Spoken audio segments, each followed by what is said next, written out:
segundito, por favor, antes de... Buenas noches. Buenas noches, licenciado.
Bueno, vamos a iniciar la clase, compañeros. ¿Dónde estás? Ay, chingo, espérenme ustedes, solo voy a ver esto.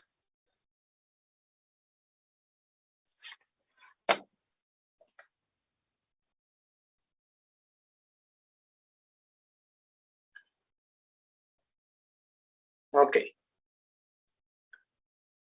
No sé si ya estoy compartiendo la pantalla. Recording in progress. Ok, amigos, vamos a iniciar entonces. Espérenme que hoy no las hice contando color, pero... Vamos a empezar a entender lo que es el juicio sumario. Por favor, me pueden ir leyendo las diapositivas para ir aprendiendo e ir platicando un poco al respecto, por favor. El juicio sumario es un proceso de conocimiento. Se pretende la declaración de un derecho controvertido. Como siempre decimos, se trata de uno de los procesos por medio del cual el juez va a conocer de una controversia y va a declarar sobre a quién le puede asistir el derecho. Sigamos.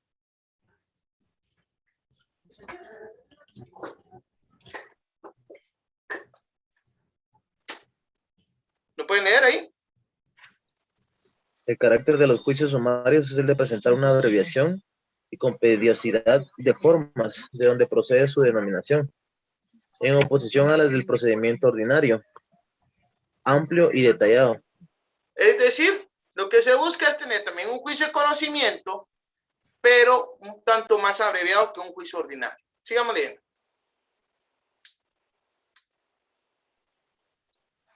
A estos juicios los distingue la celeridad, brevedad en sus trámites.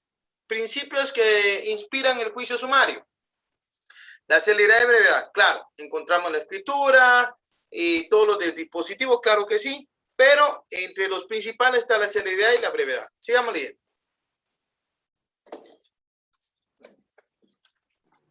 Asuntos. Artículo 229 del Código Procesal Civil y Mercantil. Se tramitarán en juicio sumario. 1. Los asuntos de arrendamiento y de desocupación. 2. La entrega de bienes muebles que no sean dinero. 3. La rescisión de los contratos. 4. La deducción de responsabilidad civil contra funcionarios y empleados públicos. 5. Los interdictos. Y 6. Los que por disposición de la ley o por convenio de las partes deban seguirse en esta vía. ¿Cómo cuáles podrían aplicarse en estos casos? Bueno, veamos un ejemplo, el artículo 413 y 416 del Código Procesal Civil y Mercantil, por favor.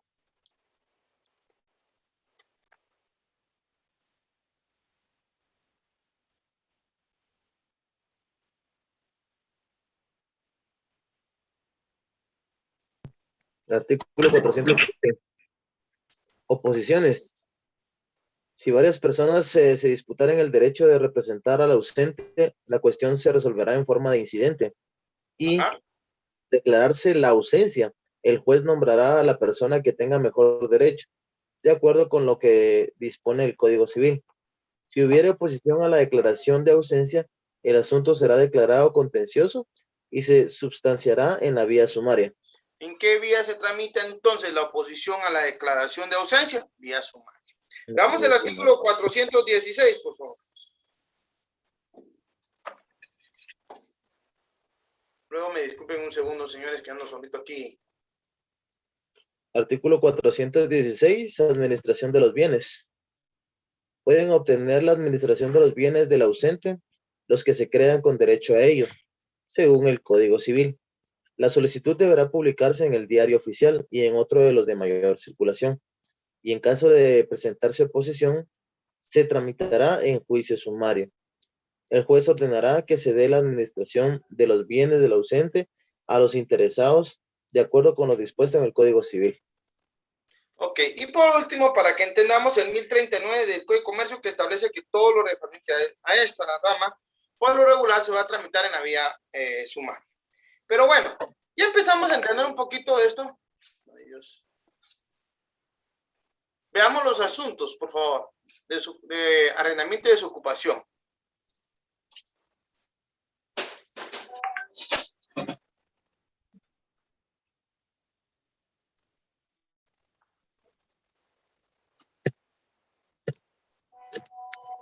Los asuntos de arrendamiento y desocupación. Fundamento legal, derecho sustantivo del Código Civil, Decreto Ley 106, artículos del 1880 a 1941. Decreto 1468 del Congreso, Ley del Inquilinato. Observaciones. El arrendamiento está tipificado en el Código Civil como un contrato. Debe diferenciarse entre el derecho de propiedad y el derecho de posesión. Derecho objetivo, Código Procesal Civil y Mercantil, Decreto Ley 107, artículo 229, numeral 1, del 236 al 243. Perdón, amigos, porque ahorita le agarró a todo el mundo ponerse a escribir. Estoy desocupando este teléfono. Ay, Dios. Ahí está. Bueno, lo primero es, estamos hablando de un asunto de arrendamiento y desocupación. Y lo primero que tenemos que ver es que de esto deviene de un contrato que se realiza entre dos personas. ¿Ya? A la vez, contrato se trata de que yo le permito el uso de un bien inmueble, incluso puede ser mueble en algunas situaciones, a cambio de una cantidad de dinero. Debe diferenciarse entre el derecho de propiedad y el derecho de posesión, porque acá no hay propiedad ni de posesión, solo es disfrute de la cosa, es lo importante. El derecho sustantivo en el Código Civil encontramos regulado en los artículos de 1880 a 1941, eso me imagino que ya lo vieron ustedes. La ley de inquilinato es un acuerdo, un decreto que regula ciertos derechos que devienen de un contrato de arrendamiento, pero se ha discutido un tanto por el pacta sunt servanda. Sin embargo, tiende a normarse que todo contrato de arrendamiento tiene que ir acorde a esta ley, a este decreto 1468. En cuanto al derecho adjetivo, es decir, el derecho procesal que se va a aplicar, ¿verdad? Son específicamente lo relativo al artículo 229, es decir, al proceso sumario. Y aquí tenemos que empezar a ver un poquito de este proceso ingrato, que es lo que quería, pero estoy viendo que lo tengo en notas positivas. Permita un segundo, por favor, porque aquí no quiero perderlos para entender un poco esto. ¿Dónde está? Ay, ay, ay. Con dibujitos.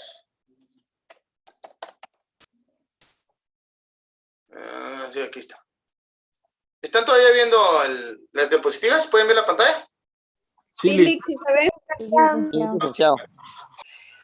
Sí, es que puedo ver esto. Lo primero que tenemos que ver es, entonces, esto es el juicio. Esto no sé si hace las plantillas, es muy buen material, la verdad. Habilitar edición, esta cosa es lo que me... Ahí está. Permítame. Aquí está. Juicio sumario. Bueno, entonces, veamos lo que dice la ley y vamos a encontrar en esta diapositiva otras situaciones muy importantes. Y esto, licenciado, ¿sí? Es que seguimos viendo la presentación anterior, pero no la nueva que nos quería mostrar. Entonces, espérenme. Dejar de compartir. Y ahora compartir pantalla. acá está, aquí está. ¿Ahora? Todavía no, licenciado. Hoy sí. Ok. Ya. Vamos, pues. Miren, pues. Bueno. Juicio sumario. Eso ya lo... Entonces, inicial. Bueno. Artículo 61, juicio sumario. Vamos a encontrar entonces lo que dice del artículo 229. Y el artículo 230 nos regula algo muy importante, que siempre lo hago ver, que son aplicables al juicio sumario todas las disposiciones del juicio ordinario en cuanto no se opongan a la preceptuada en este título, es decir, a ser abreviado. Después todo lo del proceso ordinario se aplica. ¿Se aplica la prueba, la forma de la prueba y todo? Sí, sí se aplica, señores. Aquí se aplica todas esas situaciones y por ende se los hago ver para que entendamos que es necesario tenerlo en cuenta al momento de iniciar.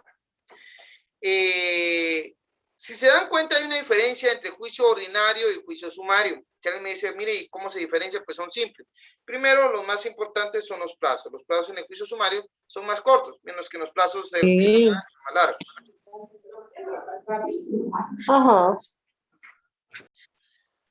El juicio ordinario es el juicio tipo, es la base, como quien dice. El juicio sumario tiene asuntos específicos que se van a tramitar.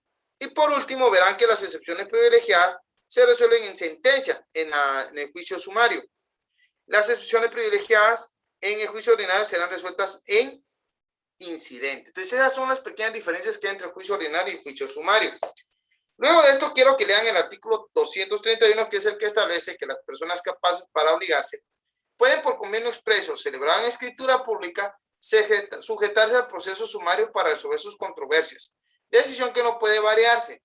Si el proceso por su naturaleza, dice, debiera hacerse ventilado en juicio ordinario, habrá lugar al recurso de casación. Y esto es lo que establece el artículo 231. Lo primero, entendemos entonces que yo puedo, por voluntad propia, en una escritura, pactar que cualquier controversia no se tramite en juicio ordinario, sino se tramite en juicio sumario. Sí, sí puedo. Artículo 231. Y vean qué interesante. Si el proceso por sí normalmente tendría que tramitarse en un juicio ordinario, cabría en ese caso la casación. De lo contrario, no. ¿Ok? Luego de eso, vamos a encontrar un tanto lo relativo a la demanda. Y vemos que la demanda se inicia también llenando lo relativo al artículo 61. Y aquí aplicamos entonces lo que establece el juicio ordinario. Los requisitos de la demanda. No se preocupen, no los voy a poner a leer eso porque yo creo que eso ya lo manejamos. ¿Verdad? Vemos también que se aplica el artículo 63 en cuanto a las copias, contenido de la demanda, artículo 106, ¿verdad? Que es lo que hemos leído anteriormente, el artículo que debe acompañarse de los documentos esenciales, 107, la prueba que debe de rendirse también en el 106, ¿verdad? Y encontramos entonces las actitudes del demandado, que siempre nos lleva a observar las mismas actitudes del juicio ordinario, ¿ya? Dice, se tiene por contestar la demanda en sentido negativo. Si no contesta la demanda, no produce confesión ficta. Se sigue el juicio en rebeldía y precluye su posibilidad de ofrecer pruebas. Esto lo encontramos en el juicio ordinario. En el juicio ordinario, si yo no contesto la demanda, que es la primera actitud que puede asumir el demandado, pues bueno, los efectos de esta falta de contestación son que se tiene por contestar la demanda en sentido negativo. Me opuse. Mas no produce confesión ficta. Se sigue juicio en rebeldía y precluye su posibilidad de ofrecer prueba. Y con esto se quedó sin nada, pero bueno. La declaración de rebeldía, solicitud de parte, el 113 al final, medidas precautorias y toma de procedimiento en el estado en que se encuentra. Eso lo encuentran ustedes, artículos 113, 114, que regula también estas actitudes en el juicio ordinario. Hasta aquí creo que vamos bien. Si tienen alguna duda, algún comentario, me lo hacen, por favor. Veamos que también encontramos el artículo 233 que habla sobre la contestación, ¿verdad? Pero lo primero es que quiero que veamos el artículo 232, si alguien me hace favor de leerlo, porque vamos a ver que lo primero que nos dice es cuál es el plazo, ¿ya? Esto es importante. Y empezamos con esto, el término para contestar la demanda es de 3 días, es decir, el término de emplazamiento es de 3 días, contados a partir del día siguiente de la notificación. ¿Dónde encuentro eso? En el artículo 233. ¿Ok? Es lo primero. Veamos. Luego de que ya me ha sido notificada la demanda, yo puedo presentar o a tomar una actitud frente a la misma, en sentido negativo, contestando, y es lo que estamos viendo en este momento. Lo estoy tratando de hacer de forma rápida, no sé si me siguen el paso. Si tienen alguna duda, me comentan. En ese orden de ideas, vemos que el término de este emplazamiento lo encontramos en el artículo 233 del Código Procesal Civil. Alguien que me haga favor de leerlo, por favor. Contestación de la demanda. El término para contestar la demanda es de 3 días, en cuya oportunidad debe el demandado interponer las excepciones perentorias que tuviere contra la pretensión del actor. Las excepciones nacidas después de la contestación de la demanda, así como las relativas a pago y compensación, se pueden proponer en cualquier instancia y serán resueltas en sentencia.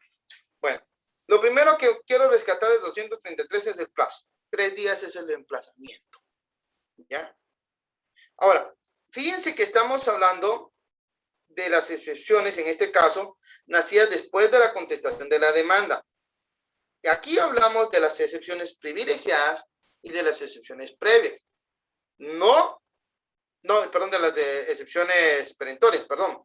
Las excepciones previas en sí las encontramos reguladas en el artículo 232. No sé si alguien me puede leer, por favor.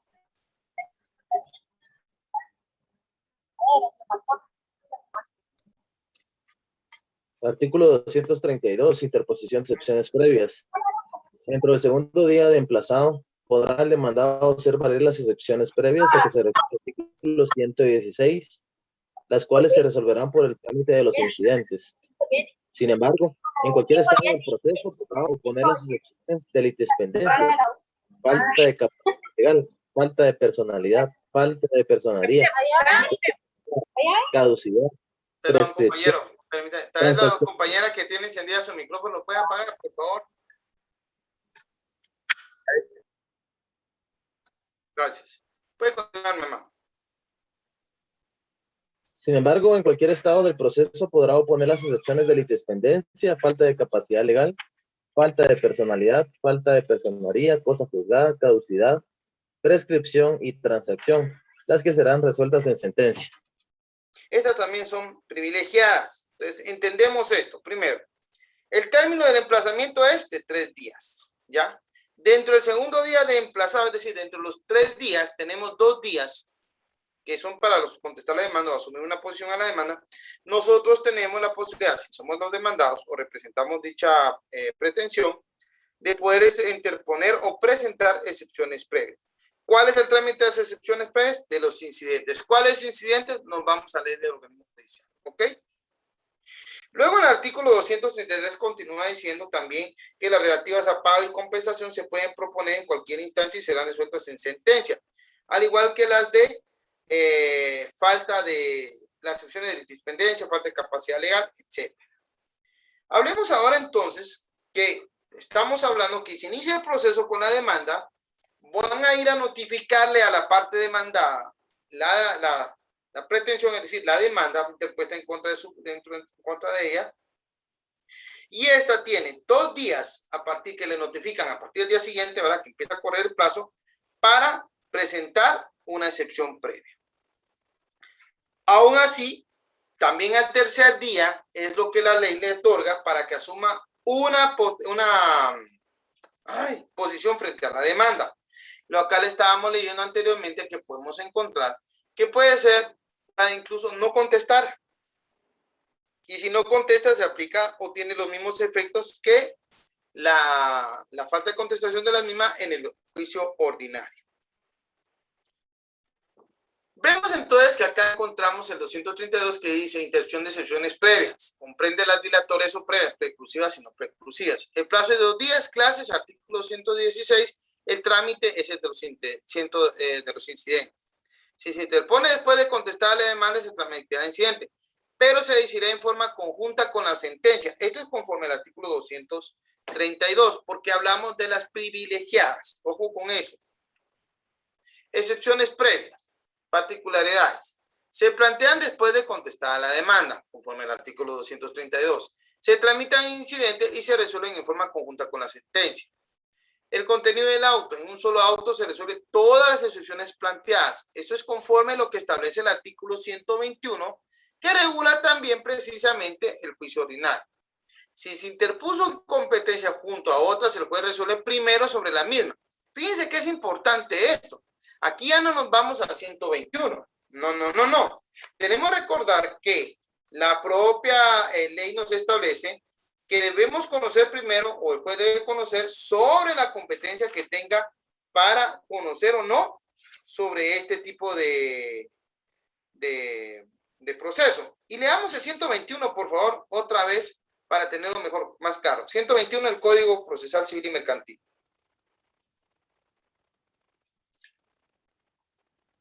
¿Quién me lo puede leer?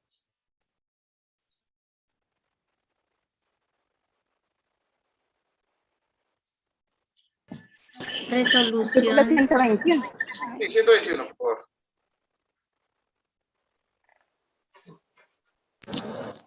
Artículo las 121. excepciones. Resolución.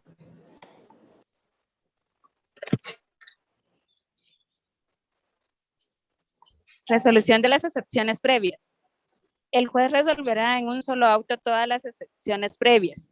Si entre ellas se hallare la excepción de incompetencia y el juez la declarare infundada, se pronunciará sobre las otras excepciones previas en el mismo auto. Si la incompetencia fuera declarada con lugar, el juez se abstendrá de decir las restantes, hasta que quede ejecutoriada la decisión recaída en materia de incompetencia. Si el auto fuere apelado, el Tribunal Superior se pronunciará sobre todas las excepciones previas que se hubieran resuelto. Si debiera pronunciarse sobre la incompetencia y la declarada fundada, se abstendrá de pronunciarse sobre las restantes y dispondrá la continuación del juicio por el juez que declare competente. Des en cuenta. De nuevo volvemos al juicio ordinario. ¿Por qué lo estamos haciendo referencia? Porque lo primero que encontramos en el artículo 230 es que le son aplicables al juicio sumario todas las disposiciones del juicio ordinario, siempre y cuando no se opongan a lo presentado en el título. Es decir, hacer breve. Término de la prueba, 234. Aquí empezamos a introducirnos a la prueba. Por favor, ¿quién me puede leer el artículo 234? Artículo 234. Prueba, vista y sentencia. El término de prueba será de 15 días. La vista se verificará dentro de un término no mayor de 10 días, contados a partir del vencimiento del término de prueba. La sentencia debe pronunciarse dentro de los 5 días siguientes. Bueno, veamos y desmenucemos un poquito este artículo. El término de prueba será de 15 días. ¿Ya? Es lo principal. Tengo 15 días para que se realicen las diligencias oportunas de la prueba ofrecida. Por eso es el término de prueba. ¿Ya? Si ofrecí declaración testimonial, dentro de estos 15 días debe ser recibida la declaración testimonial. Si solicité que algún documento fuera traído a la vista, pues deberá ser traído en esos 15 días. Por eso dice, el término de prueba será de 15 días. Ahora, la vista se verificará dentro de un término no mayor de 10 días, contados a partir del vencimiento del término de prueba. Qué interesante. ¿Qué me está diciendo cómo procede entonces este proceso? Creo que tenía algo aquí por acá, antes de que, aquí está. Des en cuenta acá. Presento la demanda, me admiten la demanda, se presenta un emplazamiento al demandado, le notifican, y aquí empieza lo bonito. ¿Cuándo empieza la participación del demandado? Primero contesta la demanda. Es el primer pronunciamiento. Luego de ese viene la apertura a prueba, el periodo probatorio que es de 15 días. ¿Ya? Y luego de esto vienen 10 días para la vista. ¿Qué son esos 10 días? Son 10 días que tienen las partes para presentar su alegato final. ¿Ya? Acá es donde las partes van a presentar sus últimos argumentos. Y luego de eso viene la sentencia, que son 5 días. ¿Ya? Vemos acá entonces este trámite. En términos generales debe ser más rápido, más breve. Vemos los emplazamientos, son más sencillos. Esa es la idea, ¿ya? Perdón, aquí se presentó esto. Y lo que buscamos entonces es esto. Primero, vamos a ver dónde me queda aquí. Ver las fases en que va a estar dividido el proceso. Si ustedes me preguntan, licenciado, entonces, ¿cómo es la participación de uno? Bueno, simple. Si yo soy el demandante, yo presento la demanda. Luego de la demanda tengo que ofrecer, ahí en la demanda ofrezco mi prueba o propongo la prueba. En la etapa probatoria ofrezco la prueba y se realiza el diligenciamiento de las mismas, para posteriormente presentar un alegato, un argumento final, que es el de la vista. La vista es un plazo que se otorga legalmente a las partes para que hagan un argumento final, ¿ya? En base a la prueba rendida. Eso tienen que tenerlo en cuenta ustedes. Y posteriormente viene la etapa de sentencia. ¿Dudas hasta acá, muchachos, por favor?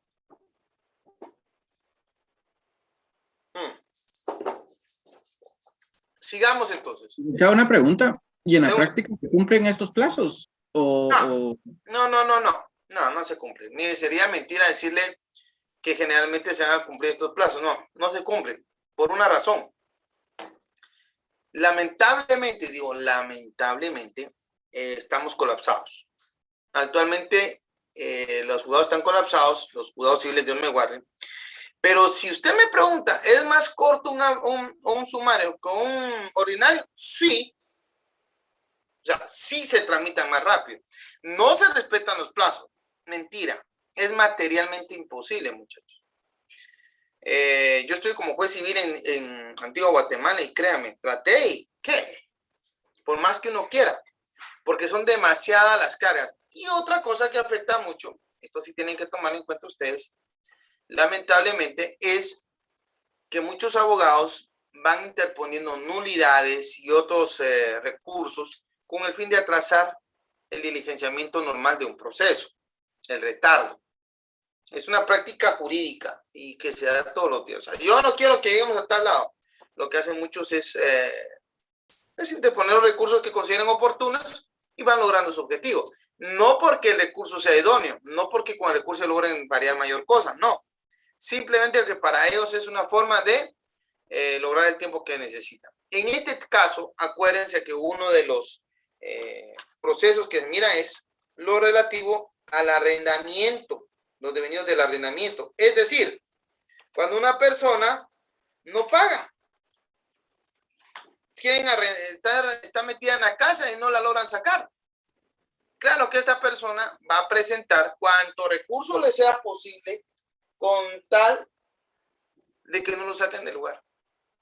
Miren, han habido unos casos en que uno dice que bárbaro, ¿verdad? Porque no pagan y están presentando recursos y no pagan, ¿verdad? Y saben que van a salir vencidos, pero no les importa. Lo que ellos quieren es quedarse en el lugar. Práctica tribunalicia, compañero. Entonces, decirle, mire, si se respetan esos plazos, no, sería mentir. Seamos objetivos. Lo que sí es cierto es que si usted mira un sumario con un ordinario, pues tiene a ser más ágil. A pesar de los pesares, es más rápido. Ya se imaginan lo que puede tardar un ordinario. Años. Espero haber respondido a su duda de forma pues, real. ¿Verdad? Gracias, licenciado. Bueno, ¿alguna otra pregunta? Buenas noches. Una consulta. Fíjese que a mí no me queda claro el último párrafo del artículo 231, que dice, celebrando el convenio no podrá variarse la decisión, pero sí el proceso intentado. Por su naturaleza, debiera haberse ventilado en juicio ordinario. Habrá lugar al recurso de casación. Bueno, mire, pues aquí vemos que el artículo 231, lo primer párrafo, habla que las personas capaces para obligarse pueden, por convenio expreso celebrado en la pública, sujetarse al proceso sumario. Entonces dice aquí abajo, celebrar el convenio de que se van a sujetar al proceso sumario, no podrá variarse la decisión. O sea, ellos no pueden ya cambiar la decisión de que van a someter su proceso o su controversia al proceso sumario. Pero si el proceso intentado, ¿qué quiere decir eso? Si intentaron un proceso ordinario, pueden cambiarlo a un proceso sumario. Pero también establece, por su naturaleza, debiera haberse ventilado en juicio ordinario, era un proceso, por ejemplo, una nulidad en ordinario, no se va a ventilar se quedó en que se iba a ventilar en sumario. Entonces, en lugar de aplicar el juicio ordinario, aplican el sumario. Pero por su naturaleza, era ordinario. En este caso, cabía la casación. Sin embargo, en el caso de estos procesos, como se fueron al sumario, y lo que cabe, dice, si es que el juicio en verdad debió haberse tramitado en un principio legalmente por el juicio ordinario, procedería el recurso de casación. Si es que procedía a irse por la vía ordinaria, no por el sumario. Acuérdense que estamos hablando que hubo un pacto entre las partes.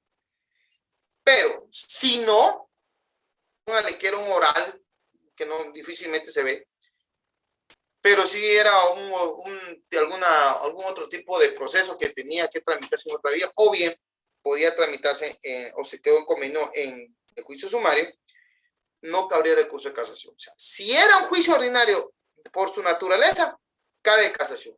Si no es un juicio ordinario, no. Eso es lo que está estableciendo este artículo. No sé si logré aclararle la duda, mi estimada mía.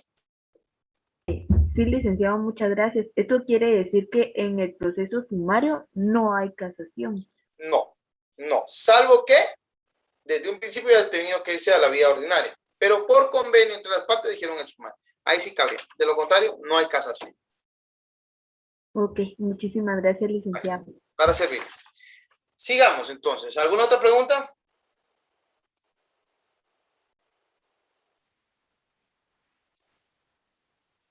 Bueno. Todo claro, Lick, gracias. Ok, sigamos. Facultades, pues, ya lo vimos. Señalamiento de oficio del día y hora para la vista, término no mayor de 10 días, a contados a partir del vencimiento del término de prueba. Eso es lo que estamos leyendo. Esto está en, ¿qué artículo dijimos? 200, ¿qué? 34. Ahora bien, vienen los recursos, ¿verdad? Que es el 235. ¿Quién me lo puede leer, por favor?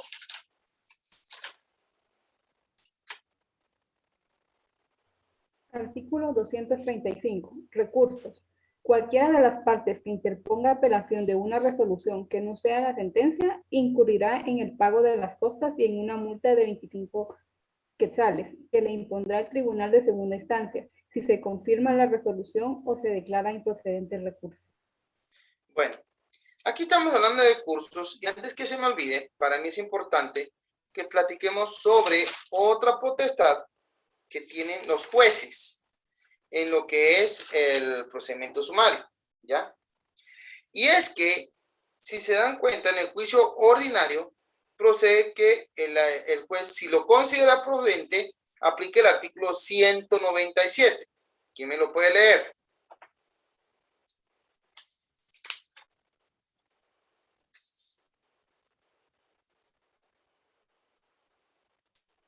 (197) Código Procesal Civil y Mercantil, por favor. Artículo 197. Auto para mejor fallar. Los jueces y tribunales, antes de pronunciar su fallo, podrán acordar para mejor proveer. Primero, que se traiga a la vista cualquier documento que creen conveniente para esclarecer el derecho de los litigantes. Segundo, que se practique cualquier reconocimiento o avalúo que consideren necesario o que se amplíen los que ya se hubiesen hecho. Tercero, traer a la vista cualquier actuación que tenga relación con el proceso. Estas diligencias se practicarán en un plazo no mayor de 15 días. Contra esta clase de resoluciones no se admitirá recurso alguno y las partes no tendrán en la ejecución de lo acordado más intervención que la del tribunal les conceda. Ok. Fíjense qué interesante, porque entonces, entre la prueba y la vista, o la vista y la vista y la sentencia, perdón. Entre la vista y la sentencia, si el juez lo considera, puede dictar auto para mejor fallar conforme el 197. Y el plazo es el mismo, 15 días. ¿Por qué? Volvemos a tomar en consideración el artículo 230. Esta figura del auto para mejor fallar no contraviene en nada del juicio sumario. Y si el juez lo considera oportuno, lo puede aplicar. ¿Ok? Dudas hasta acá, muchachos. Si no, seguimos. 235, solo para tener en cuenta el recurso, por favor. Recursos. Cualquiera de las partes que interponga apelación de una resolución que no sea la sentencia incurrirá en el pago de las costas y en una multa de 25 quetzales que le impondrá el tribunal en segunda instancia. Si se confirma la resolución o se declara improcedente el recurso. Muy bien. Si se dan cuenta, ese es su recurso. Ahora, el primer proceso que vamos a encontrar, ¿verdad? Resolutiva.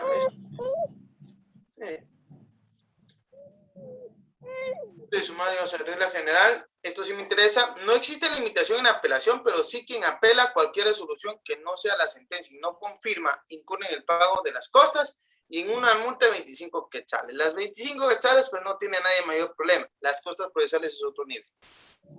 Reglas especiales, arrendamiento y desahucio, responsabilidad civil de empleados y funcionarios públicos. Y si se trata de magistrados de la Corte Suprema de Justicia, solamente cae en aclaración, ampliación y reposición. En los interdictos de obra nueva, la resolución que permita la obra indispensable para conservar lo edificado no admite ningún recurso. Ojo con estas reglas especiales en cuanto a los recursos. Ya. Si usted me pregunta si voy a mandar esta diapositiva, sí, la voy a mandar un momento al grupo para que la tengan ustedes. Y de ahí me interesa, vamos a ver si lo tengo acá, al juicio ejecutivo. Vamos a irnos. No, no chingues. Oh, va a dormirse. Bueno, vamos a ver.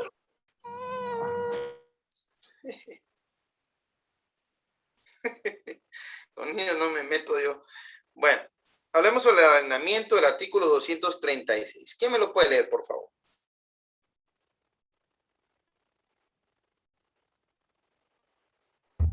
Arrendamiento. Todas las cuestiones que se susciten con motivo del contrato de arrendamiento deberán ventilarse por el procedimiento a que se refiere este título, salvo disposición contraria de la ley.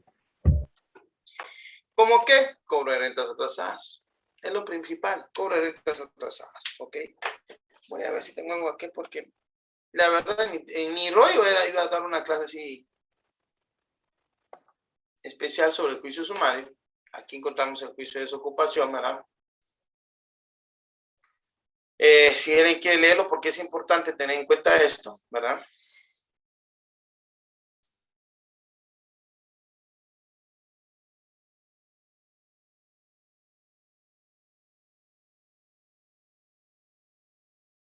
¿Quién me lo puede leer? ¿Están viendo aquí la otra diapositiva? Sí, Lick. Okay. El juicio sumario de desahucio y desalojo representa en definitiva uno de los medios de que se vale el legislador para proteger la propiedad. Aguirre Godoy. En nuestro sistema, como se dijo, el juicio sumario de desahucio o desalojo solo se aplica a bienes raíces. Para los otros casos en que se deba reclamarse la entrega de cosas, muebles, está previsto en un juicio especial, también de naturaleza sumaria, que está establecido en el artículo 244. Entrega de cosas y rescisión de contratos. A eso se refiere estos artículos. Sigamos leyendo. Finalidad del juicio sumario de desahucio y de desocupación. De acuerdo con la nueva regulación de nuestro código, el juicio sumario de desahucio y de desocupación no solamente procede en los casos en que se persiga desalojar a los inquilinos y subarrendatarios, sino en cualquier situación en que el detentor tenga obligación de restituir el inmueble o bien le use sin ningún derecho ni título justificativo. Pero también se utiliza este juicio para obtener una condena en relación con las rentas que deba el inquilino. Vamos al ejemplo.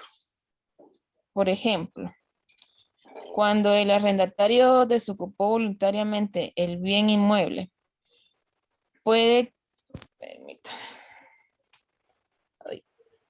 Usted que no canceló una o varias rentas y que además no haya pagado los servicios, agua, luz, teléfono, etc. En estos casos procede el juicio sumario de cobro de rentas atrasadas y servicios dejados de pagar. Miren que hasta el nombre están. O sea, no vayan a creer que es solamente el de sacar a una persona, no, deviene de todas las cosas que puedan devenir del arrendamiento. Que el señor ocasionó daños al inmueble, también se puede ir por acá, ¿verdad? Va a depender de cómo esté la situación, pero por lo general, todo lo que viene de arrendamiento, vamos a tramitarlo en el juicio sumario sobre arrendamientos y desahucio. Licenciado. Buenas noches. Buenas noches. Usted, en su experiencia, no sé si por ese lado ha visto usted que si hay casos frecuentes de este proceso sumario en la cuestión de incumplimiento de pagos y todo eso de los arrendamientos. Sí, sí, porque también el dueño del inmueble, digo que como los juicios sale caro, la verdad que sale caro pagar abogado y todo eso, no le sale más, o lo ha visto usted que sí es frecuente. Acuérdese que va a depender de la persona y va a ser la cuantía, porque de por sí, si usted en su demanda vence, pues usted puede solicitar el pago de costas judiciales. No le van a pagar todo, definitivamente, ¿ah? Pero depende de cada quien. Sí hay mucho cobro de renta atrasada, mucho cobro de algunas situaciones de pago de servicios, claro que sí lo hay, porque hay personas que no pagaron el servicio durante meses y se los cortan. Y construyeron bastante. Yo recuerdo un caso de una persona, yo no sé qué hizo, no sé qué tenía en esa casa o inmueble, porque yo lo empecé a conocer, no lo terminé de ver, pero debía cerca de 18,000 quetzales. Ya 18,000 quetzales, la persona vino y como a él lo demandó la empresa eléctrica por ser el dueño, a él vino y empezó se fue por esta vía para cobrar precisamente este tipo de servicios. Y yo, pues yo no terminé de conocer el caso, pero sí creo que iba muy bien, que lo iba a ganar, ¿verdad? La cuestión es poder encontrar a la persona. Entonces, en este caso sí lo tenía localizado por el trabajo y toda la cuestión. Es un poco difícil. Yo no sé qué hizo esta persona, pero sí debía un montón de pistas en luz. Me llamó la atención. 612, si quieren podemos ver un poco del derecho de posesión, por si no lo recuerdan, ¿verdad? Veamos esta diapositiva y si tienen alguna duda me la pasen, por favor. Derecho de posesión. Artículo 612. Concepción de la posesión. El poseedor, el que ejerce sobre un bien todas o algunas de las facultades inherentes al dominio. Nudo propietario. Tiene el dominio de un bien, no más la posesión. Su relación con el bien es el de ser únicamente propietario. El propietario es titular de su derecho de propiedad, mas no es poseedor, ya que la posesión la tiene el arrendatario, quien ejerce todas o algunas de las facultades inherentes al dominio.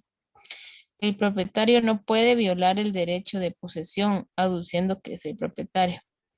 El arrendatario puede disfrutar del bien dado en arrendamiento, como si fuera el propietario. A ver, si yo estoy arrendé un inmueble, perdónenme, pero ahí no me entra ni el propietario. No, yo estoy pagando, voy al día, no hay problema.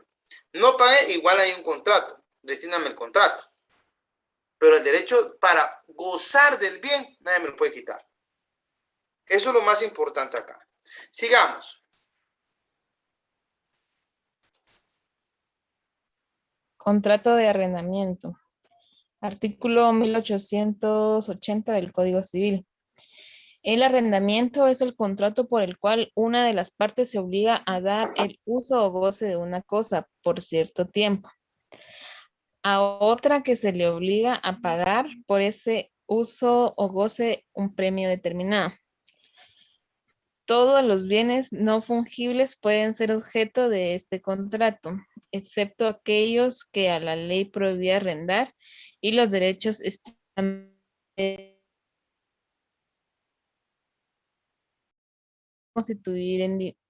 consistir en dinero o en cualquier otra cosa equivalente, con tal que sea cierta y determinada. Observaciones importantes. El contrato de arrendamiento puede ser escrito o verbal. Si el contrato es verbal, parte del tema probatorio en el juicio sumario es determinar las condiciones o disposiciones contractuales. ¿Cómo podría ser eso? Bueno, Ahí encontramos todos los elementos de prueba que hablamos al principio de este curso, que para mí siempre va a ser lo toral en todo proceso. Y estamos hablando de testigos, de la declaración de parte, etcétera, ¿verdad? Cuando uno va a contestar posiciones, etcétera. Hay que buscar esas formas. El problema del contrato verbal es ese, establecer cuáles fueron las condiciones. ¿Cuándo era el plazo del arrendamiento? ¿Cuánto tiempo era? ¿Cuánto tenía que pagar la renta? ¿En qué fecha incluso tenía que pagarlo? ¿Dónde tenía que pagarlo? ¿Ya? Aunque no lo crean, todo eso se tiene que tratar de probar. Y ese es el problema cuando se hacen contratos verbales. Recordemos de nuevo que acá rige el pacta sunt servanda, lo pactado entre las partes. Demostrarlo es otra historia. Sigamos, por favor. Licenciada, una pregunta. Dígame. ¿Cómo se defiende el inquilino, digamos, si hay un contrato de arrendamiento, pero el dueño de la propiedad quiere estar yendo a meterse a cada rato adentro de la propiedad, estar viendo no sé qué cosas? ¿Cómo haría el inquilino para defenderse de eso si por ninguna razón quiere estar metido el dueño también adentro de la casa? El dueño no puede meterse acá porque es un derecho de posesión y tiene que regirse en base al contrato.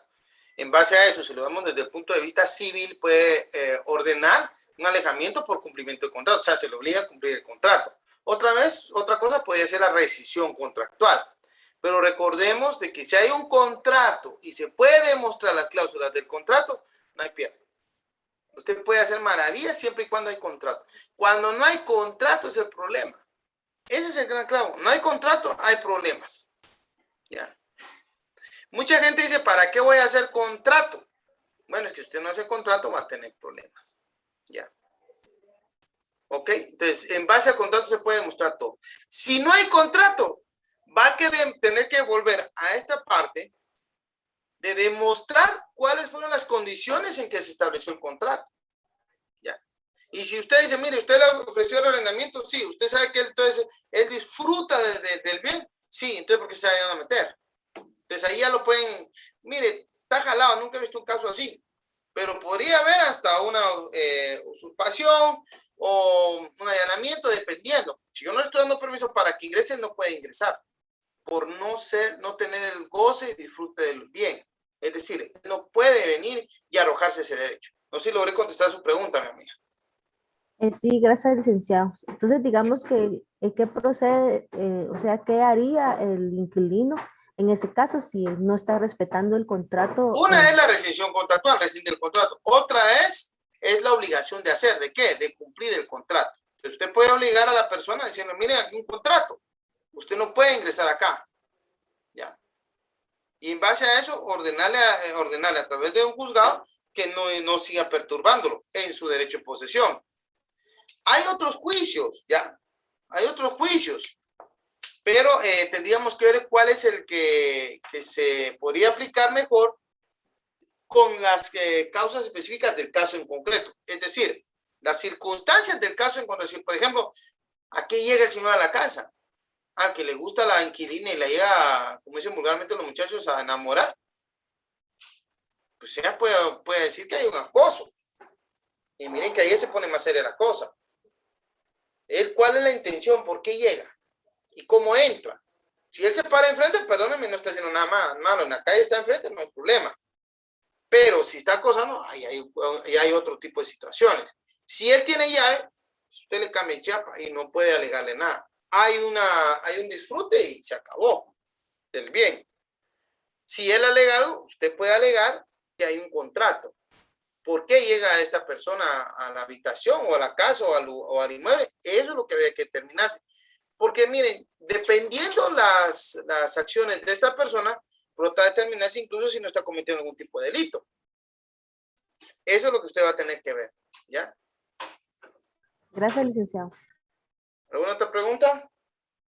Sí, solo una duda. Si hay un contrato verbal y el propietario no da recibos y en un momento dado dice que no le están pagando prácticamente la mensualidad, ¿qué pasaría en ese caso, aunque la persona sí lo esté pagando?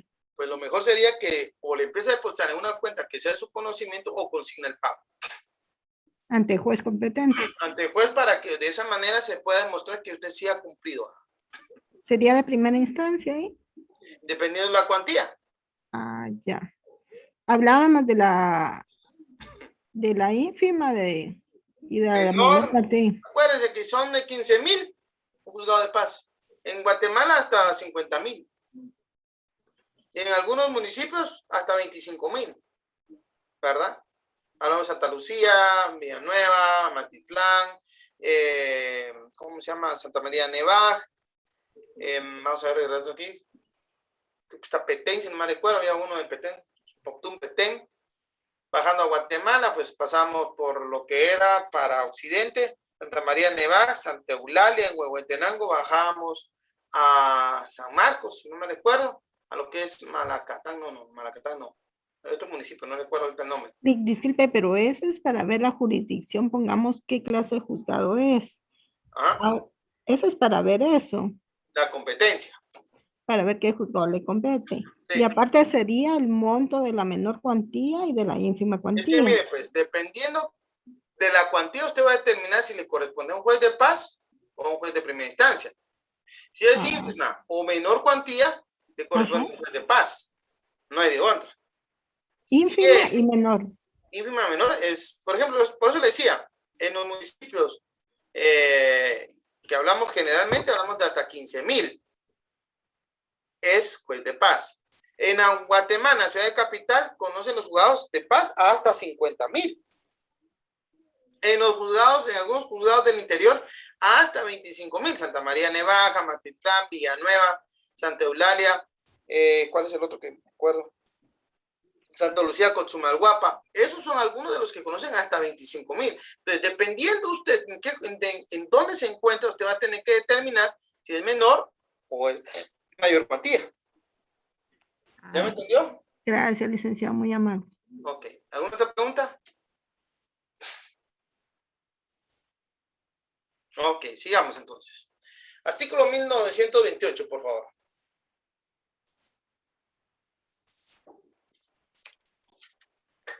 Artículo 1928 del Código Civil. El arrendamiento termina por el cumplimiento del plazo fijado en el contrato o por la ley, o por estar satisfecho el objeto para el que la cosa fue arrendada.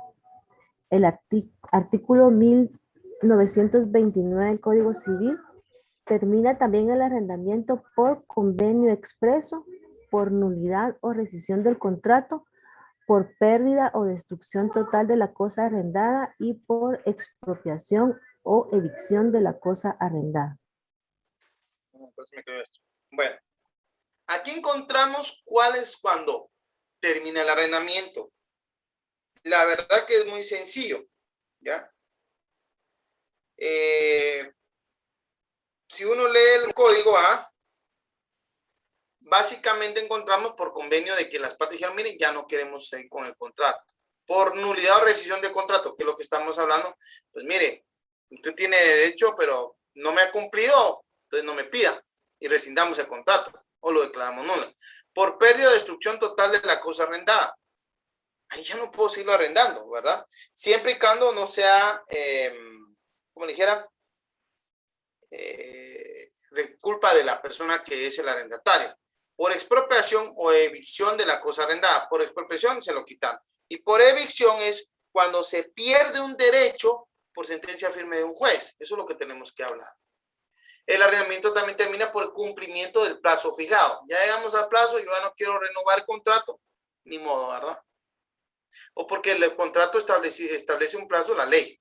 O por estar satisfecho el objeto para el que la cosa fue arrendada. Arrendé para dedicarle el inmueble a una tienda y ya no me quiero dedicar a eso. Ahí se cumplió el objeto. ¿Ok? ¿Puede rescindirse el arrendamiento? ¿Cuándo? Por favor, leamos.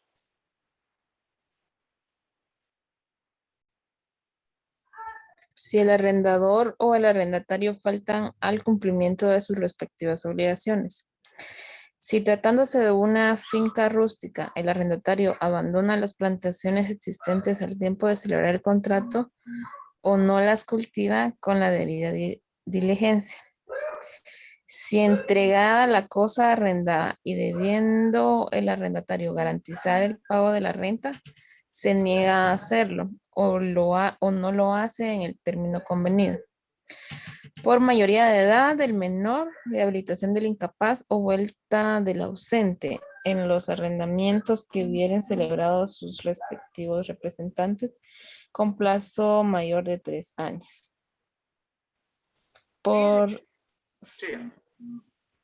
Ay, solo que cambió la página. Por su arrendar contra prohibición expresa del arrendador, por usar el arrendatario la cosa arrendada con fines contrarios a la moral o al orden público o a la salubridad pública, y por muerte del arrendatario si sus herederos no desean continuar con el arrendamiento.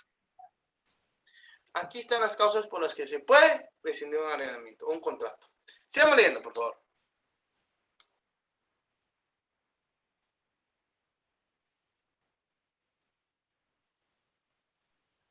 Artículo 1940 del Código Civil.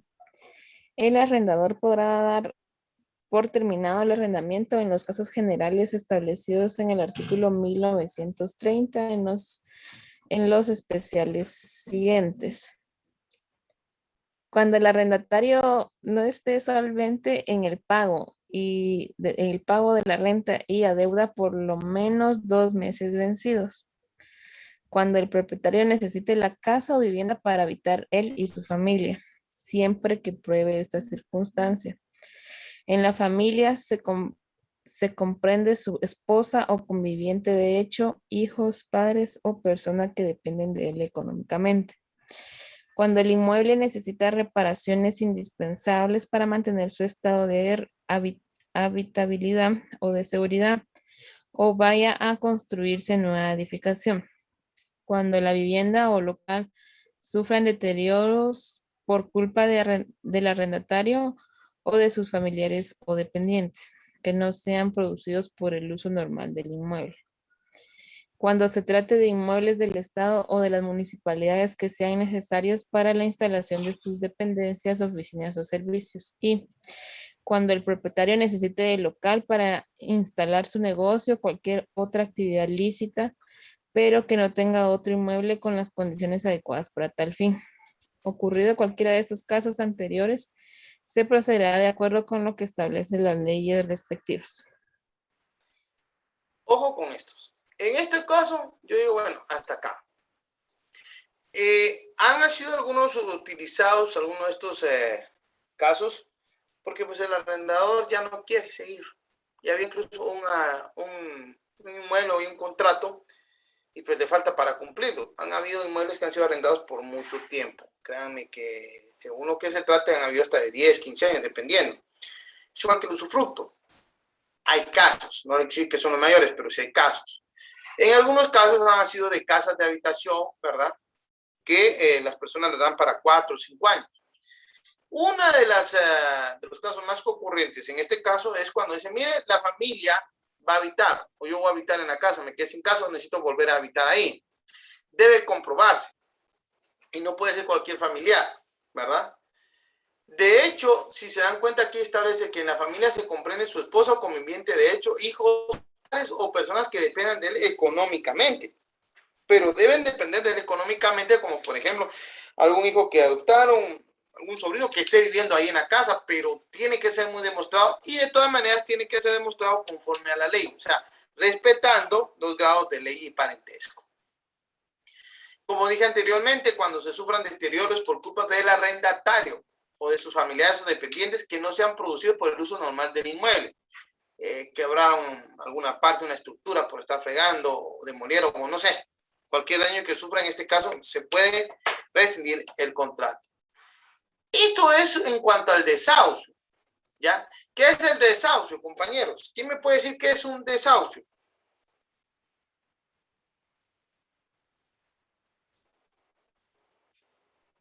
Buenas noches, licenciado. Yo entendí que era como una desocupación, según lo que investigué, pero no sé si estoy en lo correcto. ¿Qué fue lo que usted investigó? Quedamos el desahucio, ahorita le digo.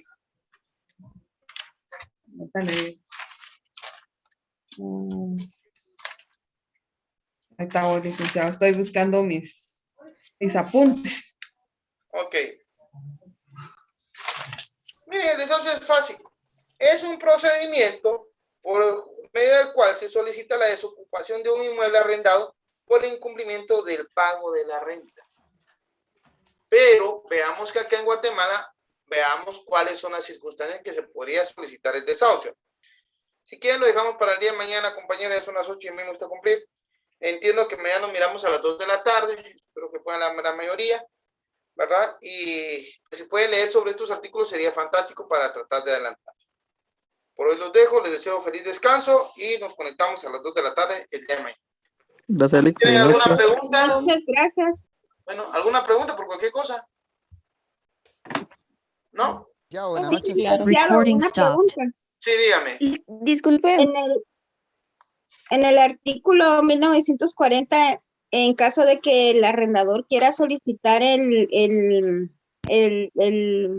la casa de habitación, ¿cuánto tiempo tiene que solicitarle o darle al arrendatario para que pueda desocupar el inmueble? 1940. Léamelo, por favor. Dice, el arrendador podrá dar por terminado el arrendamiento en los casos generales establecidos en el artículo 1930 y en los especiales siguientes.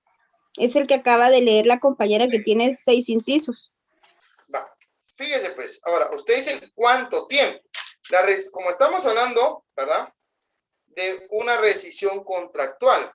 En este caso, lo que se hace es de que se acude al juez, porque es el juez el que va a solicitar. O sea, yo doy la rescisión contractual, puede ser voluntaria. Si es voluntaria, definitivamente las personas se van a poner de acuerdo. Miren, lo de un mes, está bueno, ¿verdad? Si no es voluntaria, entonces está la judicial, donde se acude al juez y el juez establece, mire, si se rescinde o no se rescinde el contrato, si se rescinde, en qué plazo debe de otorgarse para que la persona pueda abandonar el inmueble. Claro, atendiendo a ciertos parámetros, ¿verdad? Que son lógicos. Es una media ahí y platica, ¿ok? Pero por lo regular, esas son las dos vías. Si es voluntario, uno permite que las partes se pongan de acuerdo y nunca llega a conocimiento judicial. Pero si es con conocimiento judicial, porque hay litis, ahí es otra historia, ¿ok? Gracias, licenciado. Para servirle. ¿Alguna otra pregunta? Licenciado, perdone, buenas noches. Dígame. Buenas noches, licenciado.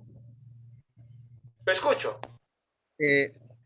Perdón, licenciado, que se me desconecta. ¿Qué procede, licenciado, cuando hagamos de cuenta que hay está el propietario, pero esta persona fallece? Y los hijos, hagamos de cuenta que ellos no tienen conocimiento, ya habían tenido en cuenta de que la casa la habían perdido, pero ellos al tiempo se dan cuenta que sí la casa está a nombre de los papás de ellos, pero hay otra persona que tiene la casa en posesión. O sea, alguien tiene la posesión del inmueble y lo que ellos quieren es que le devuelvan el inmueble. Eso entendería yo. Perdón, ¿cómo dijo el licenciado? Disculpe. Mire, pues, aquí hay una situación. Va a depender, por ejemplo, si ya se venció el plazo para el que fue arrendado, tendríamos que ver si no hubo una renovación, ¿ya? Si la hubo, habríamos que cumplir el plazo para el contrato. Si no, pueden alegar y solicitar el desalojo. Ya, y llegar a la mediación sobre el predicto propietario. Porque acuérdense que si el inmueble, por ejemplo, está registrado, que es lo mejor, entonces usted puede venir a alegar la propiedad.